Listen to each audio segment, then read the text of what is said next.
नमस्कार मित्रों, मैं भूषण जैन एक बार फिर आपके साथ हूं लघु कथा ऑडियो बुक में। मित्रों, एक बात मैं कहना चाहूंगा कि ये कहानियां आपके मनोरंजन के लिए है। आजकल के आधुनिक युग में दादी नानियों के पास समय नहीं है कि वे कहानियां सुनाएं और संस्कारों को आगे आने वाली पीढ़ी तक पहुंचाएं। इसीलिए हमने ये प्रयास किया है। मित्रों, अगर आपको हमारी ये कहानियां अच्छी लगती हैं तो आप इन्हें लाइक कीजिए और अपने मित्रों को शेयर कीजिए। और हां, हमारी चैनल को सब्सक्राइब करना ना भूलें ताकि आपको हमारी आने वाली कहानियां सबसे पहले मिल सके।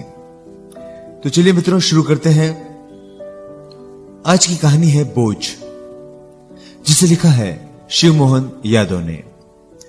डॉक्टर साहब के आते ही पवन की दादी झट से उनके करीब आई और बोली, डॉक्टर साहब, मेरा बाबू जल्दी ठीक तो हो जाएगा ना? चिंता की कोई बात नहीं है, कहते हुए डॉक्टर साहब बुदबुदाए। दवा तो इसे बढ़िया ही दी थी, आखिर इसे दोबारा बुखार आया कैसे?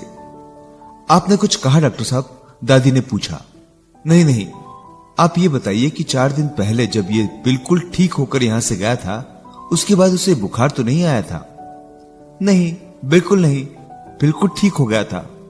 हाँ, कमजोरी के कारण कुछ दिन स्कूल और ट्यूशन के लिए नहीं भेजा, लेकिन जब वह स्कूल से लौटा तो सिर दर्द की शिकायत कर रहा था।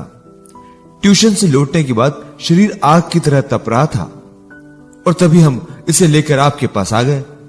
पवन की दादी ने यह बात पूरी की। वो पवन को प्यार से बाबू ही कहती है। स्कूल के बाद ट्यूशन भी? कितने घंटे पढ़ता है? इंग्लिश, मैथ्स और साइंस की ट्यूशन पढ़ता है 3 घंटे, पीछे खड़े पवन के पिताजी ने बताया। इतनी छोटी उम्र में आप स्कूल के बाद 3 ट्यूशन पढ़ाते हैं? क्या आपको नहीं लगता कि यह अभी 10 वर्ष का बच्चा है? लगता तो है डॉक्टर साहब, लेकिन क्या लेकिन? डॉक्टर साहब, वो क्या है ना कि बाबू ने फर्स्ट स्टैंडर्ड में स्कूल में टॉप किया था, लेकिन इस बार हाफ ईयरली एग्जाम में वो 2nd पोजीशन पर था। इसलिए मैंने सोचा कि सभी सब्जेक्ट में इसका ट्यूशन लगवा देते हैं। और जब से बाबू ट्यूशन जा रहा है तब से उसका स्वास्थ्य भी डाउन हुआ है। पवन के पिताजी ने अपनी बात पूरी की। ओह, इतना कहते हुए डॉक्टर ने अपना सिर नीचे कर लिया। थोड़ी देर में वे बोले, अभी आपका बच्चा 2nd स्टैंडर्ड में पढ़ रहा है और आप उसे स्कूल टॉप कराने की बात कर रहे हैं? क्या आपको नहीं लगता कि वो अभी बहुत छोटा है और उस पर यह सब अतिरिक्त बोझ है? पवन की दादी ये बातें ध्यान से सुन रही थी और उसके पिताजी सिर झुकाए खड़े थे। डॉक्टर साहब ने पवन का माथा छुआ तो तेज बुखार था।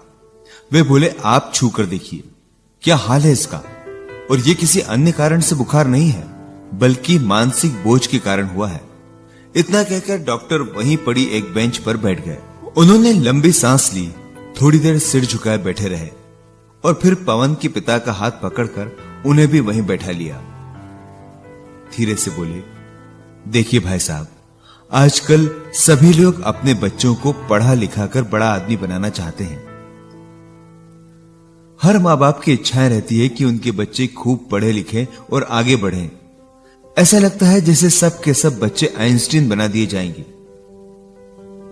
कभी कभी तो मुझे लगता है वो जो फल वाले जबरदस्ती आम और केले को पकाने के लिए केमिकल का इस्तेमाल करते हैं, बस कुछ वैसा ही लगने लगता है कि जिसे आप अपने बच्चों को एकदम पका देना